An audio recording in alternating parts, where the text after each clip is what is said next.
나의 생명 되신 주 찬양합니다. 네, 생명을 노래했는데요. 이 생명 되신다는 것은 나에게 생명 주신 분. 그래서 하나님 생명은 하나님께서 내게 주셨다는 고백입니다. 금년도 주제는 구원이고요. 오늘 주일은 성령 강림 주일입니다. 그래서 이 구원을 다루면서 우리가 꼭 점검하는 두 주제가 있어요. 그것을 오늘 다룹니다. 구원과 관련해서 영원한 생명을 얻는 일에 있어서 첫 번째 궁금한 것은 과연 이 구원은 성령님의 역사인가, 그리고 인간의 노력인가, 인간도 노력하는 부분이 있겠는가 하는 부분이고요. 또 하나의 주제는 믿음으로 구원받는가, 행위로 구원받는가, 이 질문입니다. 그래서 이 성령과 인간, 믿음과 행위, 이 두 짝은 구원을 논함에 있어서 항상 우리로 하여금 아리송하게 하고 때로는 혼란스럽기도 한 그런 주제입니다. 오늘 잘 정리가 될 수 있으면 좋겠습니다. 사랑하는 여러분, 이렇게 코로나 상황에서 상황이 어려울 때 사람들은 일단 마음이 흔들립니다. 불안하죠. 그리고 어느 정도는 견딜 수 있겠지만 이렇게 좀 잠잠해지다가 다시 확산되고, 애를 써서 잠잠해지면 또 다시 확산되면은 이것이 한 달, 6개월 계속 가면 그 인내한다는 것이 이제 쉽지 않을 거예요. 지금까지는 그럭저럭 넘어가지만 1년이 가고 2년이 간다고 만약 생각해 보시고, 이 코로나19가 지나면 또 다른 것 더 센 게 온다고 생각할 때 생각만 해도 사실 끔찍한 그런 상황입니다. 자, 이럴 때에 마치 빛은요, 오염된 공기 속을 관통하더라도 빛 자체는 오염되지 않습니다. 이게 굉장히 중요합니다. 여기에 먼지가 가득하다고 합시다. 오염됐어요. 그런데 빛은 분명히 그 속을 지나갑니다. 그러면서도 빛을 내는 자기 역할을 해요. 그 속에서. 놀랍게도 빛은 오염되지 않는다는 이 비유로 코로나19 상황에서 성도가 살아갈 때에 우리는 빛과 같은 존재가 되기 때문에 계속해서 이 인류의, 우리 가족, 직장 동료, 이웃들에게 그 믿음과 사랑과 소망을 불러일으키는 빛된 역할을 할 거예요. 하면서도 우리 자신은 오염되지 않는 그런 것을 기대해 봅니다. 우리는 세상의 빛이기 때문에 그렇습니다. 그래서 이 구원은 내가 구원받은 자가 그렇게 살기 때문에 구원은 굉장히 중요합니다. 구원은 건져서 옮긴다라는 뜻이에요. 사람은 누구나 죄인입니다. 누구나 죄인이에요. 사람 간에 좀 비교할 수 있겠지만 하나님 앞에서 죄 없다 할 자는 아무도 없습니다. 이 죄인은 죄값을 치릅니다.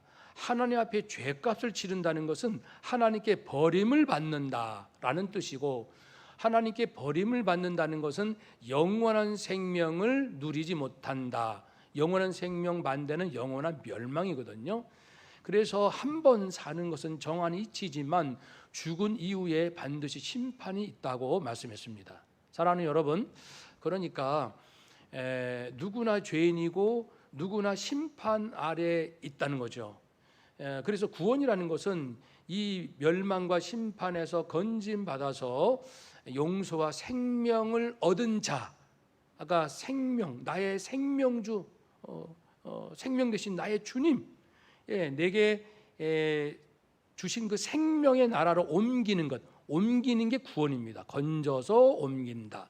그래서 누가 나에게 당신은 구원의 확신이 있습니까? 라고 묻는다는 것은 당신은 지금 죽어도 당신의 죄값으로 심판받고 저주받고 멸망받는 것이 아니라 비록 죄인이지만 예수 그리스도 그분께서 당신의 죄값을 대신 치르심으로 대신 그분이 형벌을 치르셨기 때문에 당신은 비록 죄인이지만 그 죄값으로 하나님 앞에 정죄받지는 않습니다. 용서받습니다. 하나님의 자녀가 됩니다. 구원받은 자가 됩니다. 영원히 하나님과 함께 살게 됩니다. 지금 죽어도 말입니다. 이런 확신이 있습니까? 라는 질문이에요. 당신은 구원받은 확신이 있습니까? 라는 것은 그런 질문입니다. 그래서 구원은 누구에게나 가장 중요하죠. 아무리 우리가 많은 업적과 물질을 얻고 또 자랑할 만한 화려한 인생을 살았다 할지라도 내 죄 문제가 해결되지 않는 한 분명히 살아계신 하나님 앞에 피할 곳은 없습니다. 그래서 2000년 전 예수님 당시나 지금이나 구원은 언제나 중요합니다. 근데 구원은 그런데 혼란함을 많이 가져옵니다. 그래서 이단들이 그렇게 많이 득세를 하는데요. 갈라디아 교회 2000년 전 갈라디아 교회 교인들은 바울이 전한 이 십자가 복음을 잘 들었기 때문에 이해를 하고 믿었기 때문에 구원 얻었고 구원 얻은 확신을 분명히 갖고 있었습니다. 그래서 1절에 있는 것처럼 내가 여러분에게 그리스도께서 십자가에 못 박히신 것을 눈앞에 밝히 보였습니다. 잘 알아듣도록 설명했고 여러분이 그걸 깨닫고 믿고 구원받음의 기쁨을 분명히 누리지 않았습니까? 이런 표현이죠. 그런데 문제는 그 율법을 예수님 오시기 전 이스라엘 백성에게 주셨던 율법이 있잖아요. 모세를 통하여 주신 율법을 지켜야 구원받는다라고 집요하게 교묘하게 끈질기게 말하는 사람들이 있어요. 그게 언뜻 먹히는 거예요. 왜냐하면 우리는 늘 죄를 지면 두려워요. 두렵기 때문에 우리가 율법을 잘 지켜야 구원받는다 그러면 바로 마음이 이제 흔들리는 거예요. 맞아. 내가 이렇게 잘못이 많은데 내가 어떻게 구원받겠어? 라고 벌써 마음이 이제 동요하게 듣고 믿고 이렇게 구원의 확신을 얻은 성도들이지만 이쪽 얘기를 듣고 이제 흔들리는 자들이 있게 된 겁니다. 이 부분에 대해서 바울이 몹시 안타까워하며 정말 괴로워하면서 다시 분명히 짚어주는 거예요. 여러분 성령님 아시죠? 성령님을 여러분 율법을 잘 지켰기 때문에 성령님이 오셨다고 생각하십니까? 아니면 내가 죄인이고 예수님께서 나를 위해서 대신 죽으셔서 내 죄값이 해결됐고 내가 거저 공짜로 은혜로 구원받았고 그 예수님께서 나에게 성령님을 보내주셨다. 내가 믿음으로 성령을 받게 되었다. 이것이 맞습니까? 율법을 잘 지켰기 때문에 성령 하나님이 여러분에게 찾아오셨다고 생각하십니까? 라는 질문을 하죠. 그래서 분명히 이제 답은 이미 나와 있죠. 믿음 아닙니까? 믿음으로. 여러분 아까 제가 처음 두 가지 질문이 있다고 했죠. 구원에 대해서는 첫 번째 성령이 하시는 건가 인간이 하는 건가. 그런데 이 부분을 다루면 성경에는요 두 가지 얘기가 다 있어요. 두 가지요. 그러니까 성령 하나님께서 내게 오셔야 예수님을 믿을 수 있는 믿음을 갖게 된다. 성령님의 도움이 없이는 예수님을 나의 주님이라고 고백할 수 없다.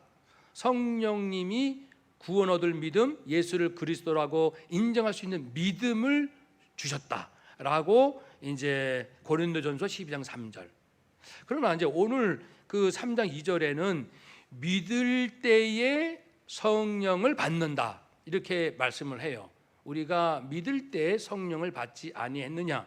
그래가지고 인간이 예수 그리스도를 믿는 그 믿음의 그 과정 속에서 성령님이 오신다.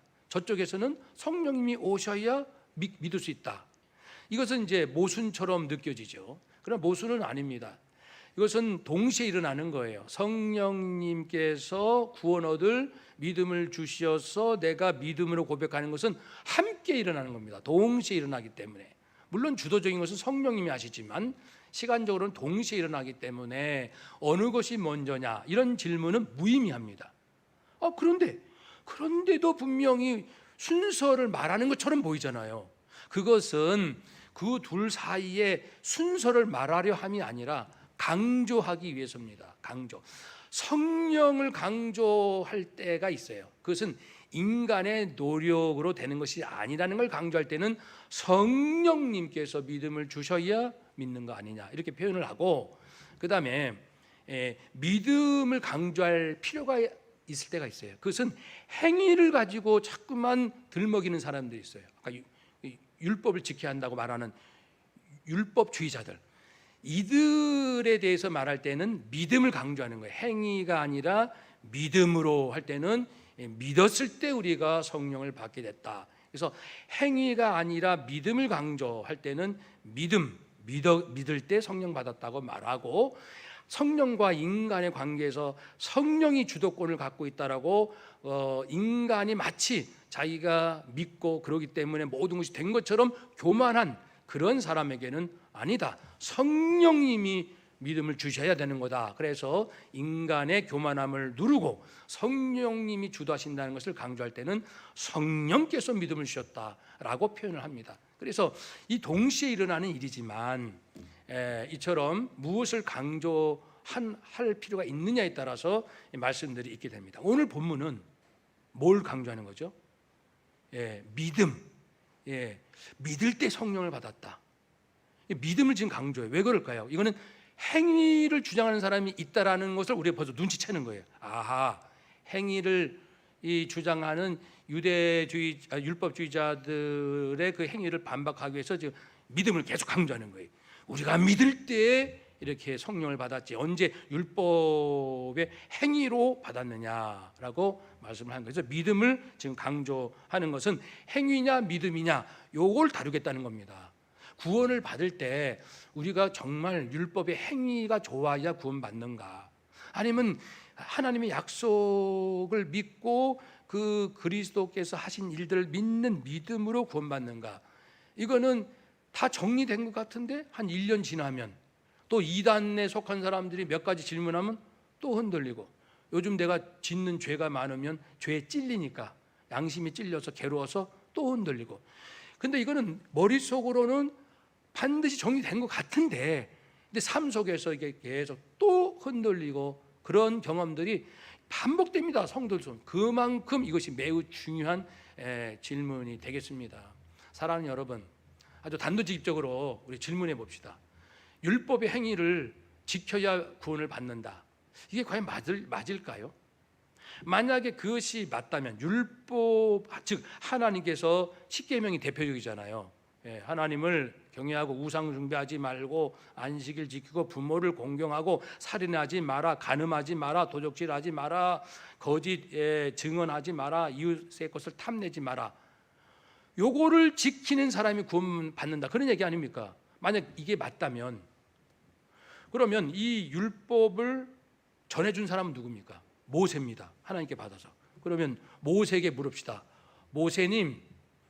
모세님은 십계명을 다 지켰기 때문에, 그리고 그 이하의 많은 율법들이 있잖아요. 출애굽기, 레위기, 민수기, 신명기. 모세님, 당신은 이 모든 것을 완벽하게 지켰기 때문에 구원받았나요? 라고 질문을 하는 거예요. 모세가 뭐라고 대답할 것 같습니까? 그런 건 성경에 물론 없지만 우리는 충분히 알 수 있는 증거가 있습니다. 모세는 율법을 전해줬어요. 물론 자기도 지키려고 애를 썼지요. 그런데 정말 뜻밖에도 가나안 땅에 들어가지 못했어요. 왜 그랬어요? 그 물을 요구하는 백성들의 원망 불평에 자기 극도로 화가 나고 그러니까 분노를 한 거죠. 분노. 그래가지고 지팡이로 바위를 막 세게 내리쳐가지고 물이 나오게, 말로만 해도 되는데 그 화풀이 한 거예요. 성을 낸 거죠. 혈기를 부린 거예요. 이것은 무슨 의미냐면 하나님의 영광을 가렸다는 겁니다. 지금 모세는 율법을 받은 자로서 온 백성에게 칭송을 받고 하나님을 직접 대면한 자요, 모세의 얼굴에서 해같이 밝은 빛이 나고 감히 모세에게 가까이 갈 수 없을 정도로 위험이 있는 모세였어요. 근데 모세가 막 성질을 내면서 지팡이로 반석 이 바위를 쳤을 때 백성들이 받은 상처가 어땠을까요? 그렇게 존경하던 모세가 백성들이 원망 불평한다고 막 성질을 내고 막 그냥 난리도 아닙니다. 이것은 물론 그가 그럴 수 있지만 중요한 의미는 그가 하나님의 영광을 가렸다는 거예요. 그래서 하나님께서 미안하지만 너는 그 엄청난 잘못으로 가나안 땅에 가지는 못한다. 그리고 오히려 들어간 사람은 딱 두 사람 있잖아요. 출애굽 1세대 중에 누굽니까? 여호수아와 갈렙입니다. 가나안 땅에 들어간 모세가 못 들어간 이유는 하나님의 영광을 가렸기 때문이라면, 그러면 여호수아와 갈렙이 가나안 땅에 들어갈 정도라면 모세보다는 훌륭하다는 추론이 가능합니다. 모세보다 훌륭하다? 그러니 모세가 율법을 온전히 지켰기 때문에 구원받았다라는 얘기는 할 수가 없는 거예요. 모세가 얼마나 흠이 많습니까? 또 하나 증거가 있습니다. 율법은 모세 때 하나님 주신 거예요. 그리고 그 이후에 전파되고 지키도록 한 겁니다. 그러면 모세 이전에 있었던 이스라엘 백성들은 어떻게 구원받습니까? 예를 들면 아브라함은 모세보다 훨씬 몇백 년 전의 사람입니다. 모세는 아브라함은 어떻게 구원받아요? 성경 분명히 말씀합니다. 하나님을 믿음에 그 믿음으로 의로움을 얻었다고 했습니다. 그러니까 구원받는 것은 하나님을 믿는 믿음. 그 당시는 예수님은 아직 오시지 않았으니까 하나님의 약속, 하나님의 능력, 하나님의 모든 것을 진실로 믿었던 그 믿음으로 아브라함이 구원받았다라고 말씀합니다. 그러니까 이 모세와 아브라함의 두 증거를 통해서 우리는 내릴 수 있는 결론, 어느 누구도 율법의 그 조목조목을 지켰다 해서 구원받을 자는 아무도 없다. 그러면 남은 건 뭡니까? 예수 그리스도를 믿는 믿음으로 구원을 얻는다라는 얘기를 사도 바울이 계속 하고 있는 것입니다. 사랑하는 여러분, 그래서 성령님과 인간, 성령님이 역사하시고 인간은 믿어야 되는 인간의 노력도 있어야 되는 거예요. 동시에 물론 성령님이 주도적으로 하지만, 그리고 행위와 믿음에 있어서는 행위로는 결코 구원받을 수 없고 진실된 믿음으로 구원받을 수 있다라는 것을 알게 됩니다. 그러면 율법이 왜 필요해요? 율법 없이 그냥 하나님만 믿으면 다 구원받을 수 있잖아요. 굳이 율법을 왜 주십니까? 하나님이 하시는 모든 일에는 먼지만 하는 것도 무의미한 건 없습니다. 우연은 없습니다. 다 뜻이 있습니다. 코로나도 뜻이 있어요. 하나님의 코로나 속에서 오히려 장사가 잘 돼서 돈 많이 버는 사람도 있고, 코로나 때문에 정말 사업이 어려운 사람들도 있어요. 그 각자의 형편과 처지 속에 다 각자를 향하신 하나님의 뜻이 있습니다. 하나님이 역사하시는 바가 있어요. 각자에게. 그것이 하나님의 카이로스, 개인에게 향하는 하나님의 카이로스 뜻이 있다는 거예요. 때에 따라 뜻을 이루 가시는 것이 있습니다. 율법을 왜 주십니까? 두 가지 이유 때문입니다. 율법을 안 주시면 인간은 교만하기 짝이 없어서 자기가 잘못을 해놓고도 뻔뻔스러운 거예요. 내가 뭘 잘못했느냐? 오히려 대드는 게 인간이니까요. 그래서 자신이 뭘 잘못하고 있는지, 하나님은 뭘 싫어하는지를 알게, 죄를 깨닫게 하시려고 주신 것이고요. 또 한 가지는 나도 악하고 당신도 악해요. 당신이 내 뺨 한 대 때렸어요? 그러면 좋아, 나는 한 대 갖고 안 돼. 나도 성질이 있는 사람이지. 그래가지고 나는 5대 때립니다. 저쪽에서 나는 가만히 있을 줄 알아? 나는 10배로 50대를 갚아주마. 이것이 인간들입니다. 이것을 하나님은 아시고 그냥 둬서는 안 되겠다. 첫째는 죄를 알게 해주시고, 두 번째는 악한 감정으로 서로를 해치려는 마음의 최소한의 기준을 정해주지 않으면 다 망한다. 그래서 너 한 대 맞았으면 몇 대 때려라? 한 대만 때려라. 저 사람이 내 이 어금니를 상하게 했다. 그러면 그 사람의 어금니만 뽑아라. 그래서 눈에는 눈, 이에는 이라는 것이 나오지, 기어코 복수하라는 뜻이 아니고 맞은 만큼만 복수해라, 더 하지 말라. 인간이 악하니까. 그런 막기 위해서 주신 최소한의 장치입니다. 다시요, 율법을 주신 이유는 율법을 행하면 구원 받을 수 있는 길이 있어서 no, 그건 아예 처음부터 애당초 없고요. 구원은 아브라함에서 받듯이 믿음으로 구원받는 것이고, 율법을 주신 것은 내가 얼마나 지금 잘못하고 있는지, 내가 얼마나 악하고 있는지 이거를 알고 남에게 필요 이상으로 보복하지 마라. 그런 것을 막기 위한 공동체를 지키기 위해서 하나님께서 보호하시기 위하여 최소한 주신 하나님의 법이요 하나님의 질서입니다. 그러니 우리는 이 율법을 지켰다고도 말할 수 있는 자도 없고, 율법을 지키면 구원받겠다라고 말할 수도 없습니다. 오직 구원은, 한번 더 합시다. 오직 구원은 믿음으로. 아멘. 그럼 다음 주제로 넘어갑니다. 그럼 예수님께서 이제 아주 놀라운 말씀하신 거예요.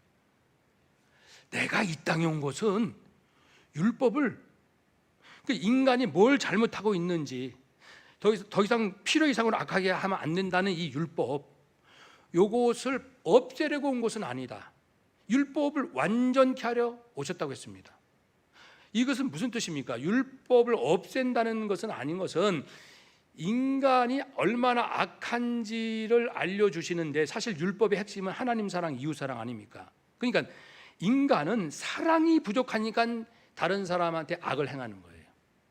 왜 자식이 부모 공경을 안 합니까? 부모를 향한 사랑이 부족하니까. 왜 남편과 아내 사이에 진정으로 이렇게 존경하지 못합니까? 그것은 진정 서로 사랑하지 않기 때문에 그렇습니다. 사랑이 없는 곳에는 악이 이제 발생을 하고 서로 배 3배, 10배 이상으로 보복하려고 합니다. 그래서 하나님 사랑, 이웃 사랑이 하나님께서 깨우쳐 주시고자 하는 원래 의도입니다. 내가 왜 이렇게 죄를 요즘 많이 져? 가만히 생각해보니까 내 안에 사랑이 너무너무 부족한 거예요.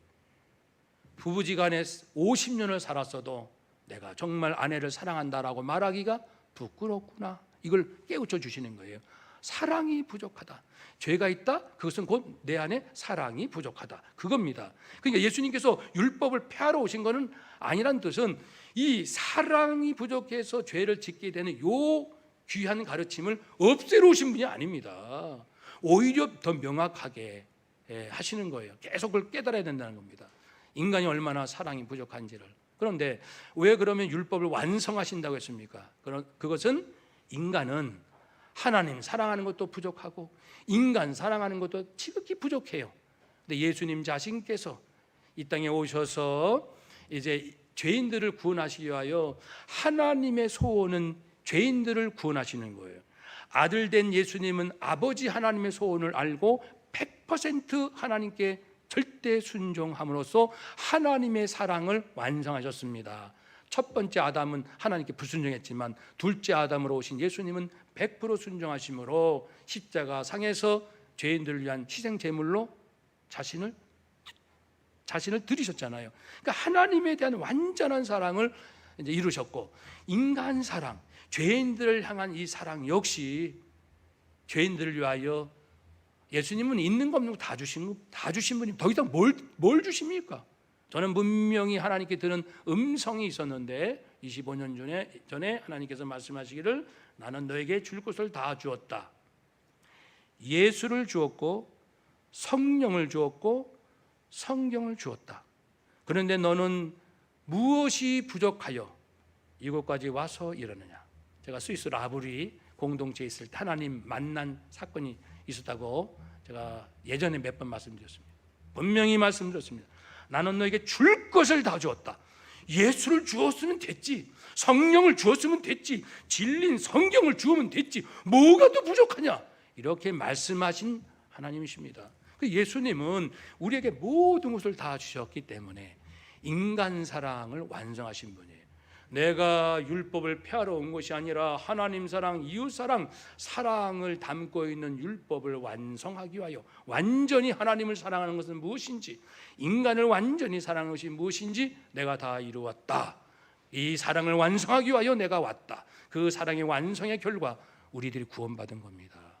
그래서 예수님께서 그렇게 말씀을 해 주셨고요. 이제 말씀을 정리하겠습니다. 또 한 가지 중요한 것이 있는데요. 또 한 가지 중요한 겁니다. 구원에 관련돼서.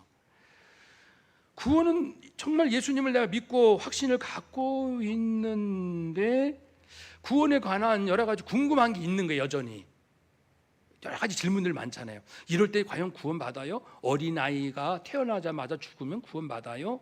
아이는 죄 짓지 않았을 텐데요. 수많은 질문들이 있습니다.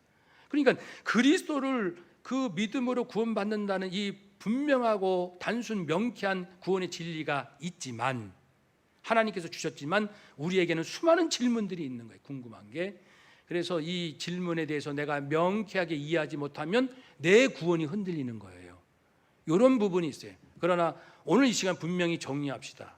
내가 진실한 믿음으로 구원받는다는 것과 구원에 대하여 온전히 이해하는 것, 이것은 별개입니다. 아니, 누가 구원에 관한 모든 질문을 다 완전히 이해했기 때문에 구원받는 자가 어디 있습니까?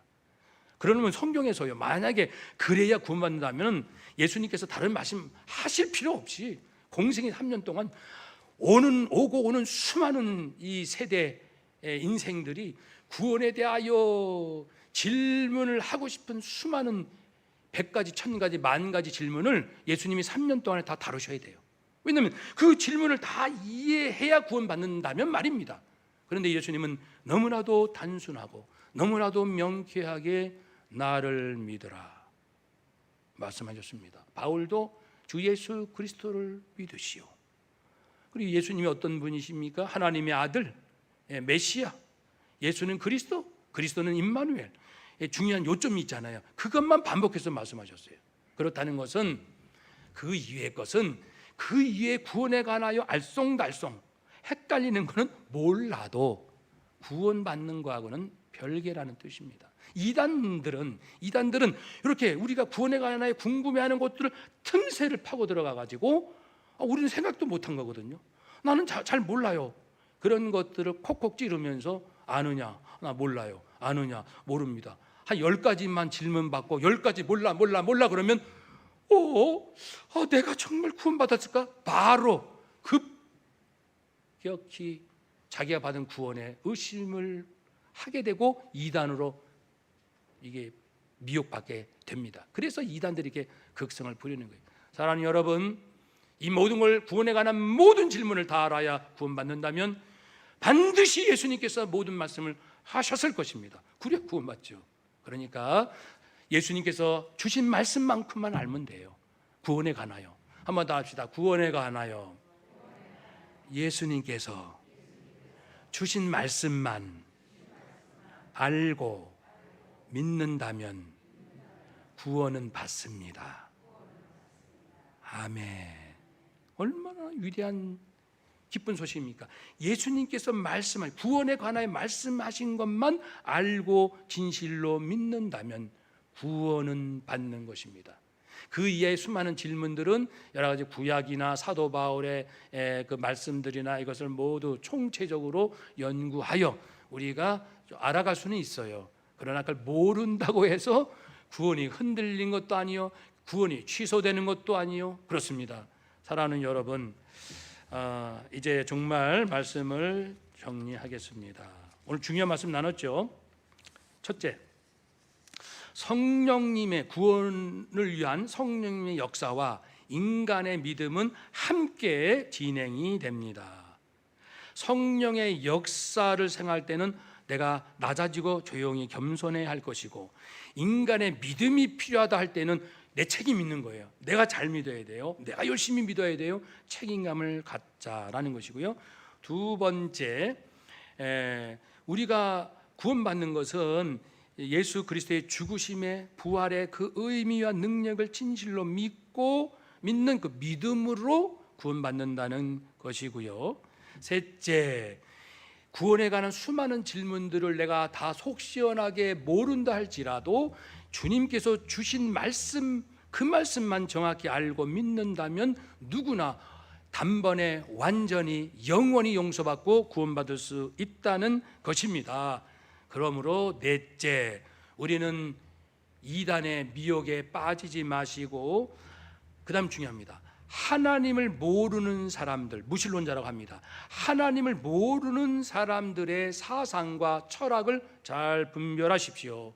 하나님도 모르고, 제가 전에도 말씀드리지만 예수님도 모르고, 천국도 모르고, 부활도 모르고, 심판도 모르고, 모르는 사람이 인생은 이렇다, 역사는 이렇다, 성공은 이렇다 말할 자격이 있습니까? 자기도 피조물이고 자기도 저주받는 입장에서. 그렇기 때문에 하나님을 부정하는 무신론자들의 사상과 철학을 잘 분별해야 돼요. 물론 좋은 내용도 있어요. 삶에 유익한 거 그것만 받으면 돼요.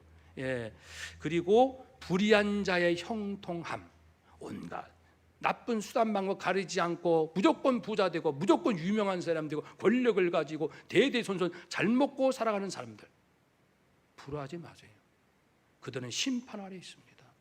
불화하지 마시고 우리는 길이요 진리요 그 생명 되신 예수 그리스도 주님만 끝까지 묵묵하게 감사함으로, 기쁠 때는 기쁨으로, 슬프고 어려울 때는 또 주님의 위로를 받아가면서 이 상황을, 우리의 인생을, 코로나 사태를 빛처럼 뚫고 관통해 나가시기를 주의 이름으로 축복합니다.